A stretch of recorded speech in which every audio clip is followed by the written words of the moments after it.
Hello, and it's day 4, and I can't believe where the time has gone this week. A very warm welcome to all of our guests joining today. My name is Nikki Jones, and I'm absolutely delighted to be your host for today's event, as well as for the remainder of this week, as we celebrate a full week of Everyone Can Automate. The response to our past 3 days has been amazing. To be honest, I'm living off the energy rush following all the feedback we've received. So a huge, heartfelt thank you for your participation. It's really no secret this event comes at a very exciting time for the industry, as some of you will have heard from our very passionate CEO, Mihir Shukla, in opening on Monday. It's undeniable that there's a tectonic shift happening in the automation space, which, as we know, has been fueled by a couple of things like, well, a global pandemic, which then accelerated the digital transformation agenda. We have increasing technological innovations, and so the list just goes on. But until recently, automation has been employed in businesses primarily looking to streamline and accelerate tasks for back office functions like finance, accounting, and human resources. All very important, but as we'll hear today, not the only game in town. As automation, AI, and work converge in the enterprise, new technologies are emerging that address the shifting skill set of enterprise workers and how they, or rather we, consume technology. In addition to this changing landscape, your customers' expectations are changing fast too. Always on, real time, omni-channel. It's all here to stay as customer intelligence continues to grow, all learnt by the example set by the web, Google, iPhone, not to mention our tech-savvy younger generations. We've learned from advances in consumer technology the need to make technology in the enterprise easier to use, easier to consume, and easy to access. Now, if we look at this story through a digital assistant lens, we have this concept of skills which are built-in capabilities. In an Alexa environment, a skill might be playing music, answering questions, or giving you the weather forecast. Now look at this same concept, but within the enterprise and the ability to understand and process a lot of content, especially as the volume and complexity of content continues to grow exponentially. Valuable information and insights, vital for decision taking, lives within your CRM, BPM, and ERP systems. So the role of automation is changing so that it can automate tasks and deliver information both from and into systems. The benefits are going to be amazing. Rapid deployment, easy to configure, easy to consume, human-like performance without the need for outages such as weekends, summer holidays, and sick days, dare I say. Now, for those of you who may have missed our many LinkedIn posts over the last week, Everest Group named Automation Anywhere a leader in its robotic process automation assessment for 2021. We were recognized not only for our cloud-native platform, our pre-built integrations, and our Google Cloud relationship, but our ability to bring new consumer-like experience to the enterprise through ARI, our bot-to-human interface, simplifying everyday tasks, which is where today's presentation and all sessions this week have and will continue to be focused. And this is precisely why we're launching this event, to help companies like yours get ahead, or in many cases, stay ahead of the automation curve. I've said it before and I'll say it again. If you're anything like me, you'll no doubt have 101 questions. Could I please encourage you to ask those questions in the event chat, which we will be monitoring throughout the event and will address, time permitting, at the end or immediately afterwards in follow-up with you directly. Now, today's presentation is going to be a real treat. We hope you're ready for something a little bit different. We've decided to turn the classic role play on its head, as I think we've all had enough of PowerPoint slides for the last 18 to 20 months. Whether you're someone in the contact center, business, or sales operations, I'm confident our very own Sean Gourley and his amazing talents will not disappoint you today. But before we go there, let's just lean into the contact center. There can be no doubt that the contact center is a hotbed for automation, from tools such as chatbots, sentiment analysis, to workforce optimization. All these point solutions are geared to make employees more productive. While this does improve operations to a certain degree, agents are still struggling to meet business SLAs. As we know, contact centers are heavily measured on KPIs, so falling below the average has its implications. One of the most common indicators of efficiency is average handling time, meaning how long it takes to complete each transaction. Agents struggle with improving AHT due to the underlying complexity of their processes. Many stretch far across 4 or 5 systems just to understand what a particular person has in terms of benefits and entitlements, for example. Now, before I go on, stop me right there. It gives me great pleasure to introduce to the virtual stage Sean Gourley for today's presentation, Everyone in Operations Can Automate. Sean, over to you. Hey, thanks Nikki for the great intro. You're always such a hard act to follow. Now, a little bit about myself. I've been involved in process of automation of some kind or other for around about 12 years. More than a quarter of that was actually spent here at Automation Anywhere, but probably the most important years I've spent in this field were part of my 10 plus years at American Express, where I first got involved in RPA. I have actually witnessed firsthand the power of RPA, whether it's a return on the investment, improving quality, adapting to changes, and most importantly to me, personally empowering people to do their best work they can be proud of and encourage them to grow. Now, how does this fit in with the many challenges faced by operations teams today?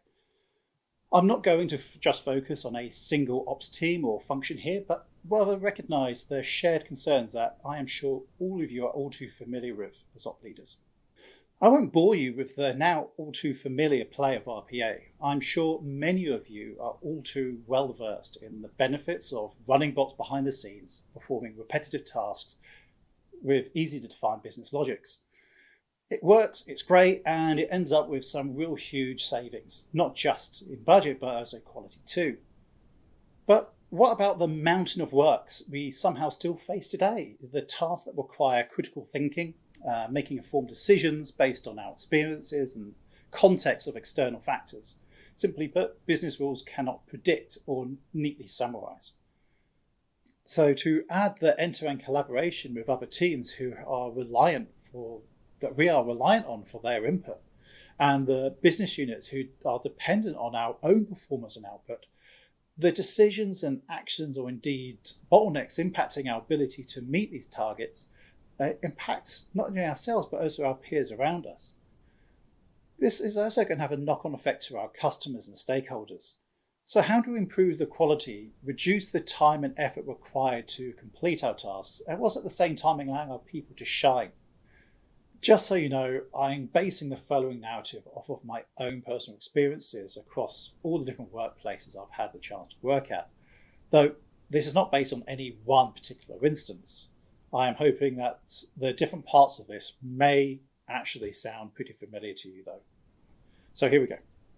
I would like to change my address on my account, please. Absolutely. May I have your new address, please?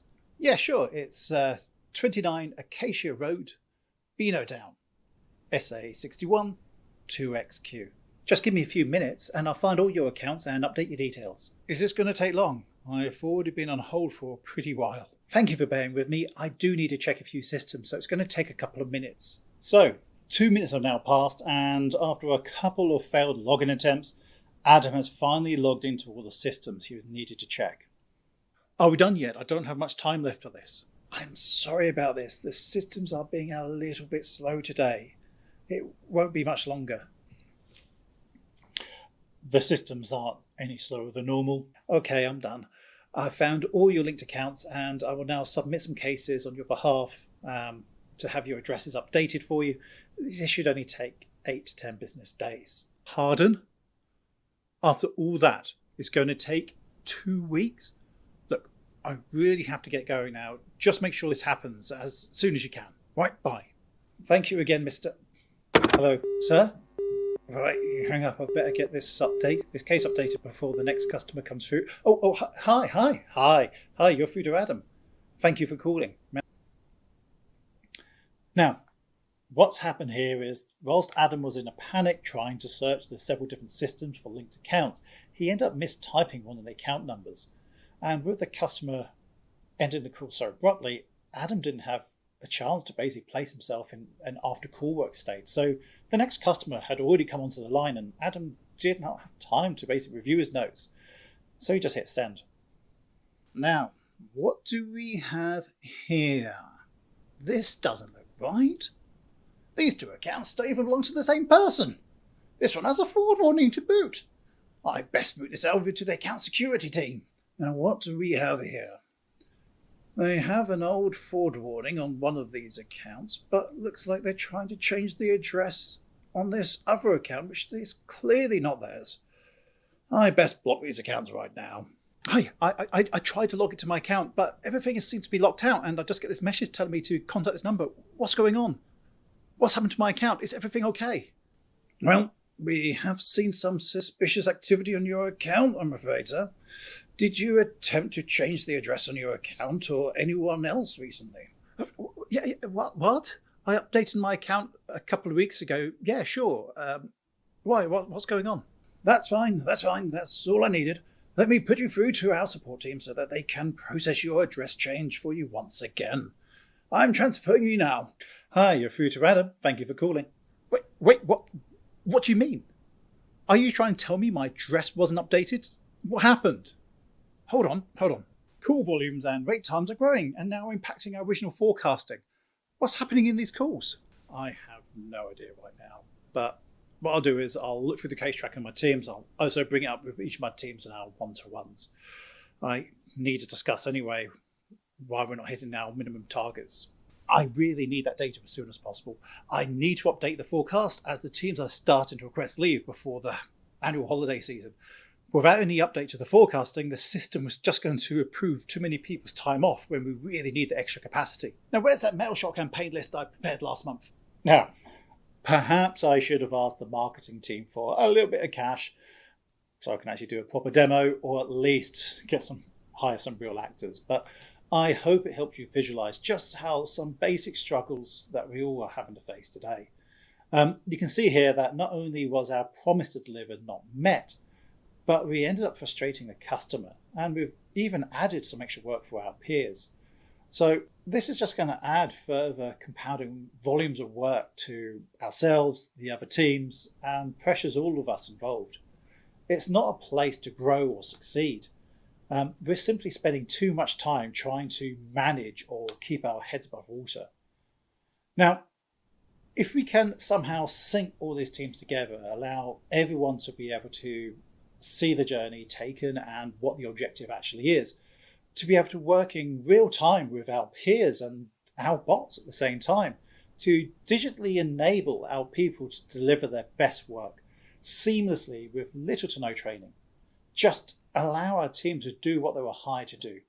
So let's see how human-bot collaboration along with RE can really improve things. Hi, I would like to change my address on the account, please. Absolutely. May I have your new address, please?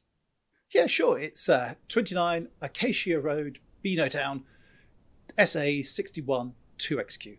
Thank you. This is only going to take a moment. Just going to scan for your linked accounts now. And that's done. Great. Okay, I just need to quickly get in touch with a colleague of mine to approve an item.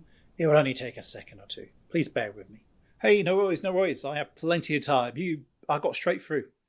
Okay, one of the customer's accounts seems to have a fraud warning on there, but they're trying to update their address. That's fine. That's all I need.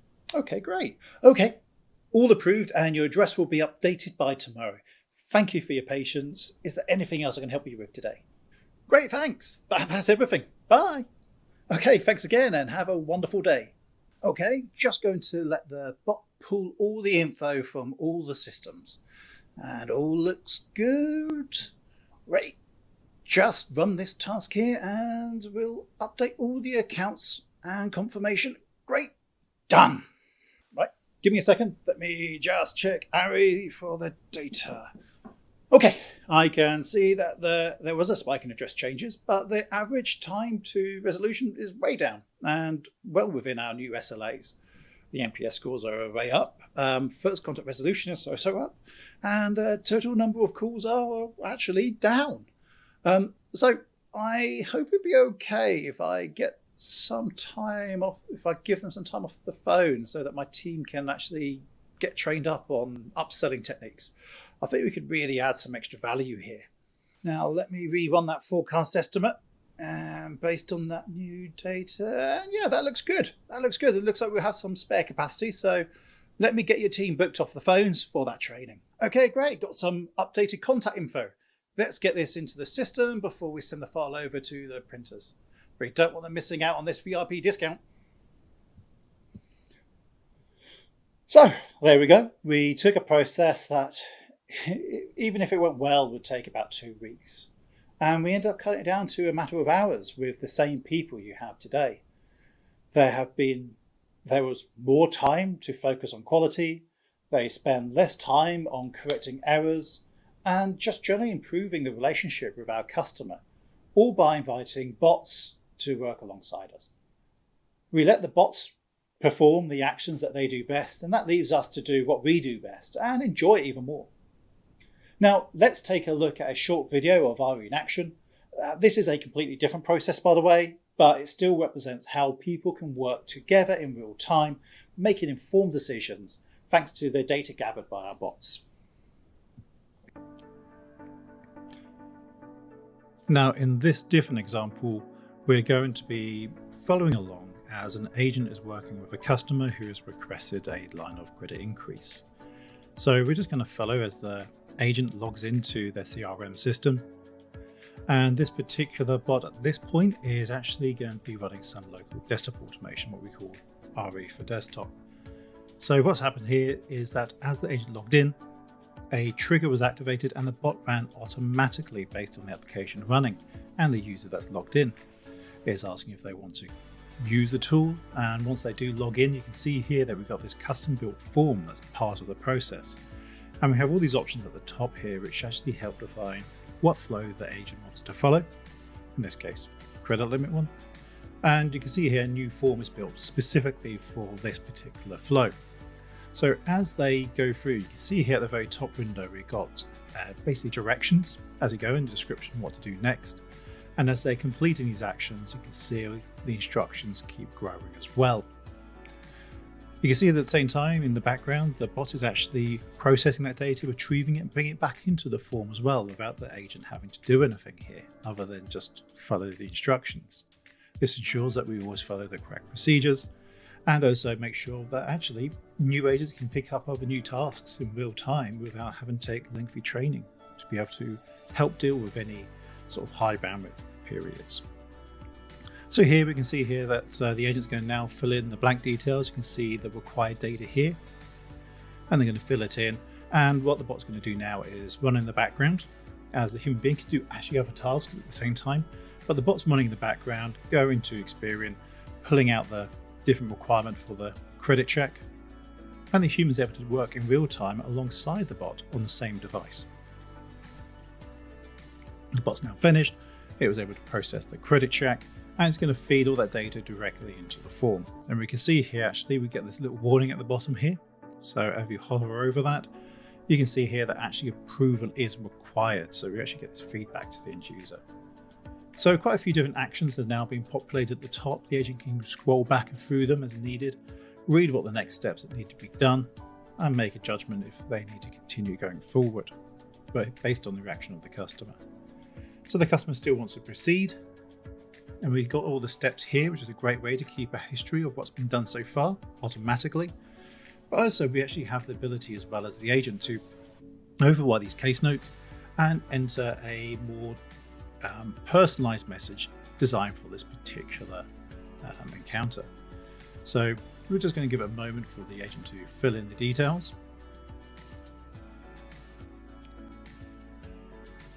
And the agent is basically just writing a quick summary needed for the manager to approve it or not.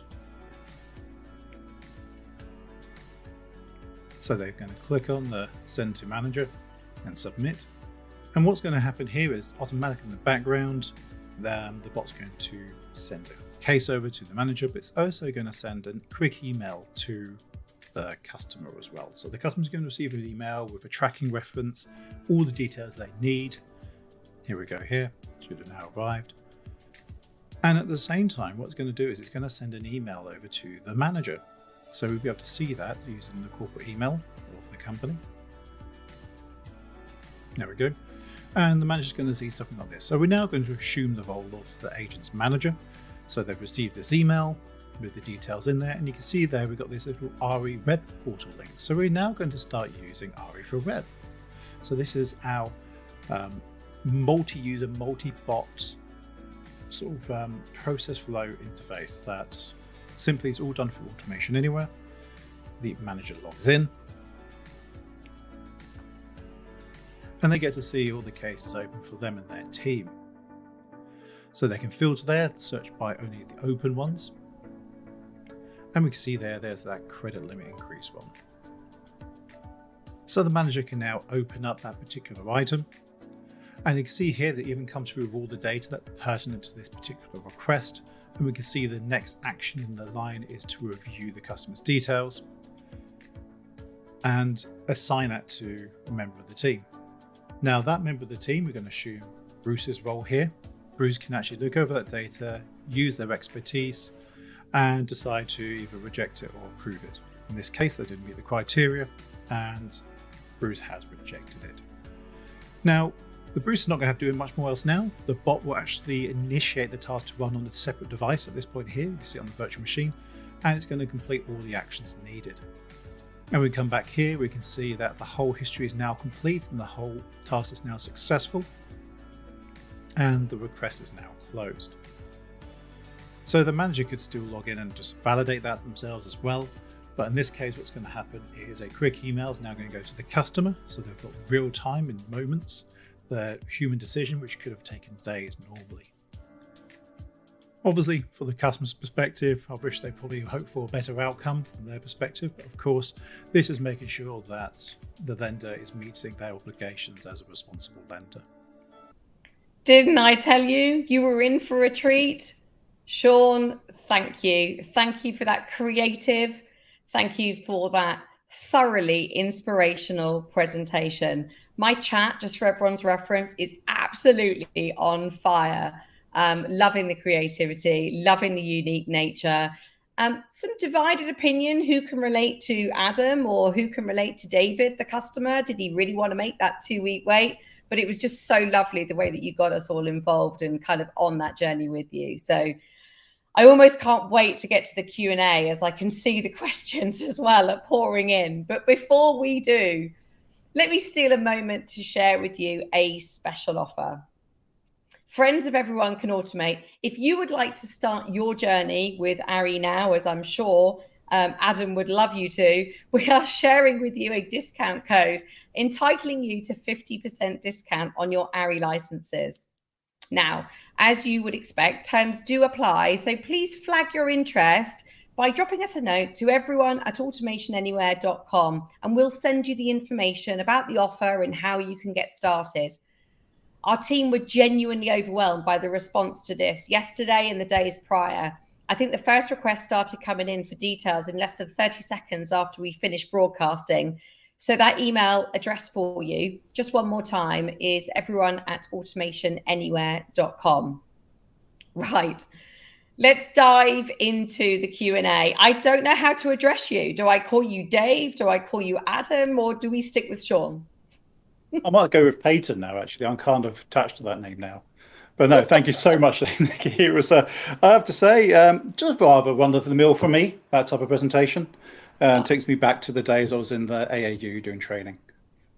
It was absolutely fantastic. So thank you very much. I'm not going to ask you how long it took, because I know it took a long time, and no budget for marketing either. So hats off. Right. Let's dive into these questions, Sean. We've got some corkers here that I'd really want to share with you. This first question has popped up each day, and you'll not be surprised. So I'll pose it to you if you don't mind to get your perspective. You talk through there some of the use cases that you've experienced in the past. Which types of processes, which types of use cases would you recommend to our viewers?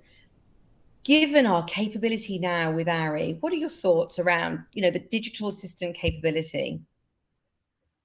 Oh, that's a fantastic question. And I'll tell you what, a few years ago, when I was actually more in the customer space myself, using sort of back-end queue-based automation, it was a very finite sort of list where you had a lot of strong boundaries on, is this process defined by business rules? Is it regimen? Have you got control over the systems? And all these sort of scoring that you can build into it.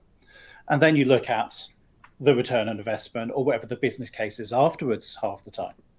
But now that this is the future I was really hoping for. This is why I came to automation anywhere, was for technology like this. And now we're in a place where those rules disappear. We're no longer bound with automation to purely look unattended on its own, running just a fixed set of business rules. So the process list expands open. You're going to now start looking at processes which are more dynamic, because you're going to have humans in the middle, you're going to have humans at the start, humans at the end. There's human-bot collaboration, which means that you can now break down the actual automation into these little modular chunks where the bot can do these repetitive tasks. And if the process changes, it's a very small effort to quickly adapt that. And the human beings in the middle obviously will adapt to change. So there's going to be less downtime. And you're going to be able to bring the sort of entry requirements for return on investment right down as well, because it's going to be so quick, efficient, and easy to build and cost effective to build. So I really think that right now that actually there is no limit to what automation can be now. Anything is possible by anyone and everyone. I love that. The sky is the limit, Sean. That's what we're saying. Absolutely. Absolutely. But to help people on that journey as well, I think, you can now look at the updated return on investment calculator as well to actually help you gauge that effort, and look at some of our other stacks as well, such as bringing in Discovery Bot as well to help you define that process. So right now, I literally don't think there's going to be any bounds for automation, and anything is possible. Amazing. And just for everybody's reference, that ROI calculator is something that we can work through with you that Sean just mentioned there. So if that's of interest, then please do get in touch. So the sky's the limit. We can go anywhere. We can do anything, Sean. That's what I'm hearing. How do we prioritize? How do we prioritize these use cases into an order of what's first, what's second, and what's third? So where do you begin with your new automation prospects? I think straight away you can hit the ground running, especially if you've already got a saged automation practice running in the background right now. You're already going to have dozens, hundreds of items in your backlogs right now, which never really cut mustard to be able to become a full-fledged automation. Or you just literally look at your reject pile as well from before, because some of these cases just weren't viable. So you can hit the ground running with looking at what you have today. And you can also repurpose the bots that you have today as well to just start automating and getting everyone being part of that automation journey. Once again, I'm going to revert back to that wonderful calculator that you guys have developed, and also the Discovery Bot to help you then start cementing that down and really understand that process. But you can start looking into your own teams. I don't think there's any reason to start worrying about retraining your different teams of operational excellence teams to try and find these new processes. It's all there ready to go, minimum effort. Fantastic, thank you. So aside from the Office of Hollywood, we've got a couple more questions here that I really want to delve into, Sean. I want to take you back to the last few bots that you, Sean, have created. Can you tell us a little bit about those? I know that there's a couple of quirky ones in there, so I'd love to have you share with the audience some of the things that you've created for yourself most recently. Definitely. So I think the most recent bot that I've actually built it actually was literally for myself and my family. what's the jargon of my boss at this point here, but the last bot I built was actually around helping me, my family, my whole extended family as well, my wife's extended family, to quickly use ARI, linking that with digital assistants such as Siri on their phones, or Hello Google. I should have said that online. People's phones are probably going crazy. And basically order lateral flow tests on demand. Fantastic. So it all started off with trying to get them from my parents and my mother-in-law. And, you know, I needed a way to help them not try and be their tech support for a change, to be able to use the tools that they use every day to order the lateral flow test for them whenever they needed them. This is really important for my nieces and nephews who are at secondary school and my own kids at school as well. And basically, I built a process, built it on ARI, got everyone access to that, and simply I tie that in with a shortcut command on their phones. So they can literally say, hey, I'm not going to say the word without activating people's phones around the country. Order me a lateral flow test. And it would log in as them on an unattended machine in the background, order that out, get it sent to them, and give them a quick update on their phone just to say that that's been ordered and dispatched and when to receive it. And that it's a bit geeky, a bit of fun, but at the same time, it's just made life a lot easier. I feel like I can see the orders coming in for that bot right there. The queues will be many for people wanting that particular automation. I think that's absolutely fantastic. What I'd really like to know, though, is, you know, from a consumer perspective, your mother-in-law, your nieces and your nephews, how do they grapple with the technology? Were they, you know, how did they find it when you put this into their hands? Were they starstruck with technology, or did they get to grips with it pretty easy?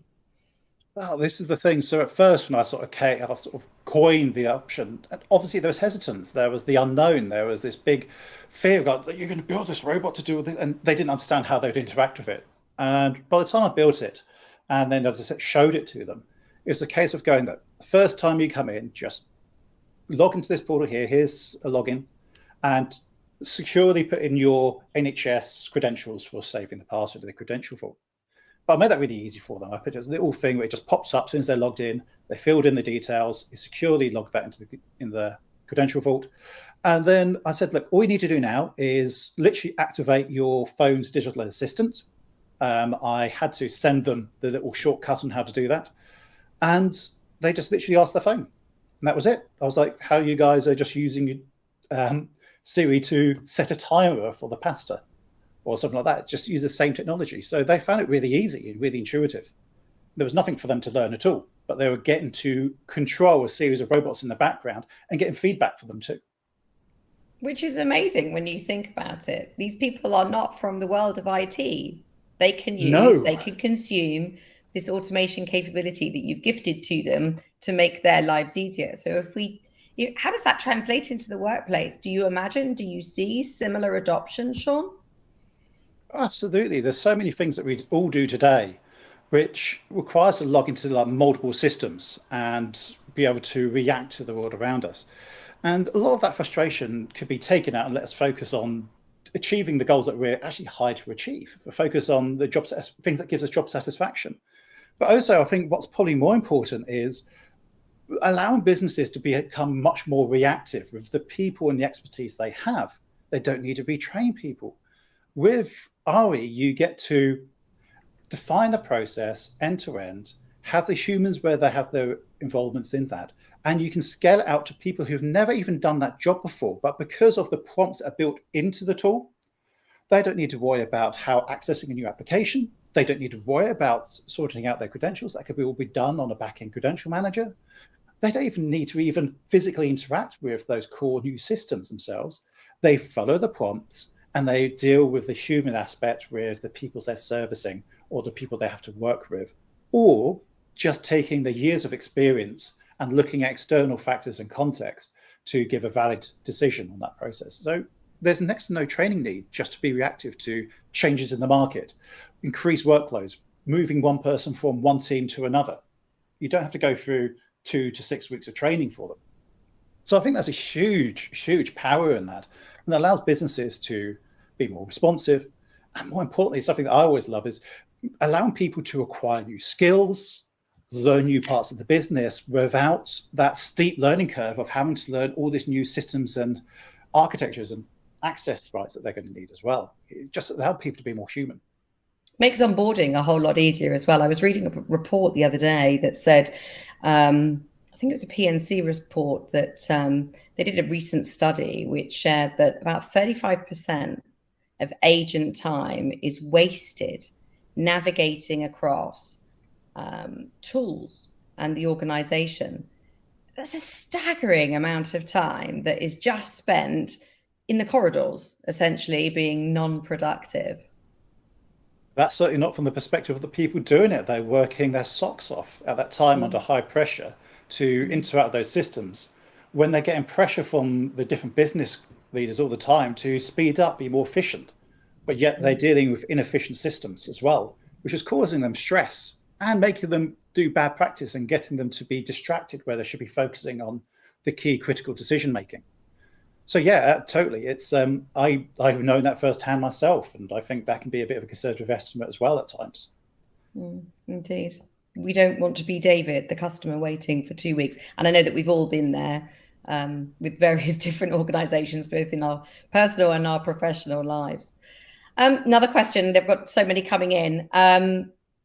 This is a great one. And you may well have answered it with the COVID, the lateral flow test automation that you created. What automation, Sean, have you been most proud of? That's a biggie. Oh, yeah. God, where do you begin with such a question? There's so many metrics you can base that on. Was it the bot that had a direct impact on increasing revenue by a couple of $1 million here? Or was it a process that I automated that actually was a cost avoidance measure that saved like over 100 million in regulatory action or oversight? Some examples, true stories I've done. I'd love to have one-to-one conversations with people about that. But I think probably the thing that I was most proud of was getting involved in disaster recovery automation, things that actually had no immediate business return on investment necessarily in itself, but just doing good deeds in the community. There has been a few natural disasters happened in my career, unfortunately, around the world. And a couple of companies that I've worked for had key initiatives where they had a select task force of qualified RPA developers, product owners, and stuff like that to jump in and help the contact centers respond to not only the customers, but the people affected by natural disasters. So whether that be a hurricane here, an earthquake there. And I remember building a process literally overnight. It was actually nearly about 30 hours of non-stop work, me and a small team. And we managed to build a process that would help identify customers who were in the impacted zone, who've been in the impacted zone in the 2 weeks prior to that natural disaster, and more especially so looking at people who became inactive afterwards. So putting them in the hotspot and trying to start reaching out to those people, trying to send them text messages, freeing up amounts on their card so they can start pulling out cash on their card over beyond their limits, and to give them text messages where there's like water drops, where there's shelter, where there's food, where there's medical attention and stuff like this as well. And also trying to make sure that these people can communicate with their families as well and invite them to come and contact us. Now, traditionally, when something like this happened, that could take days, or if not weeks, to get people off phones, get them trained up, build some systems to start interacting with that. And already at this point here, tragically, people's lives could be lost at this point, and people could be in really huge distress. So be able to work overnight, by end of the next day, having people to be able to jump on, have this support with them there, and all they need to do was literally man the phones and talk to human beings and spend more time talking to human beings who are in distress and need was just magical. And I was really privileged to be part of something like that. And I really hope I don't have to do that again, but should that sort of need arise again, I would love to be involved in such automation cases again as well. I think that's truly incredible. And I think it also takes solving problems in real time to the nth degree. I mean, you're really showcasing there, whether it's lateral flow tests or saving the human population, there really is a bot, or rather an automation, that can help in either of those scenarios. So hugely inspirational. I don't know if anybody else feels the same way, but I feel like I could unpick this with Sean forever and a day, because I know there's been so much of your time that's been invested in automation and simplification of processes through automation, right? Yeah, I generally love this stuff. I just love the fact that we can now help people just focus on what's rewarding for them as well, and really help accelerate people's careers and prospects. So talking about careers, I'm going to delve a little bit personally now into your career. Given your extensive field background, if you don't mind me saying, and you don't mind me asking, why did you choose to invest your career with Automation Anywhere, Sean? Gosh, yeah, this is going to take me back a few years now. So yeah, as you know, I've been here, what, 3.5 years? But I've been automating tasks, what, for over 12 now in total. And most of that was self-taught. Most of that, I just got hooked on just trying to improve my ability to deliver on my targets by getting rid of all the stuff that I wasn't particularly good at, all the monotonous stuff. I love dealing with problems and dealing with individuals and working with people.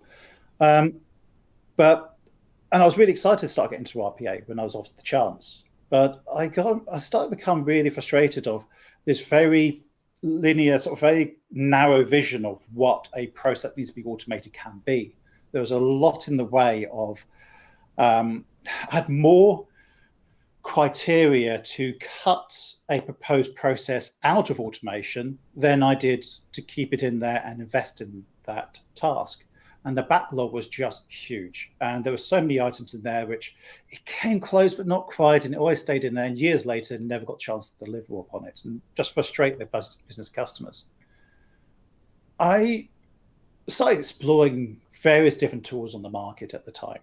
And one thing I started to see was something that resonated with me, this idea of end-to-end automation beyond just a work team, beyond a unit, beyond a individual process or accountability, but look at what comes before a process, look what comes after your process. How do I link all these stuff together?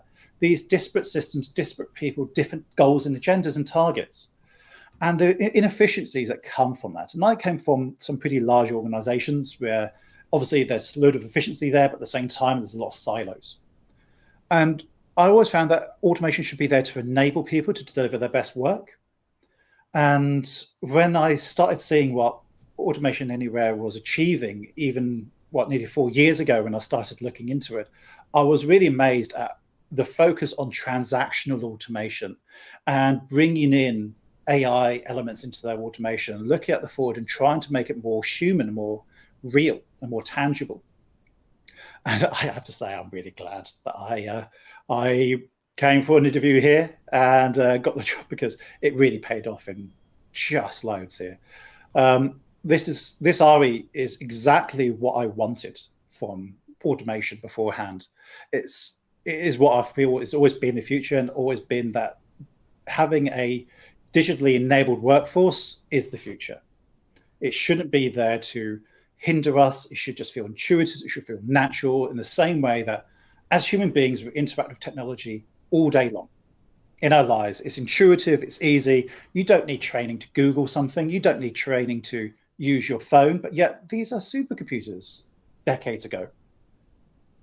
So bringing that into automation today, bringing in RE, making it easier to find the processes with like Discovery Bot, using a simple to use, easy, intuitive interface, which has a huge amount of technical capability behind it, but is accessible and has a very gentle learning curve to start using it, is imperative. I think everyone should have the right to invest in their own careers and invest in their own futures, and to be able to build the tools for themselves to help themselves succeed.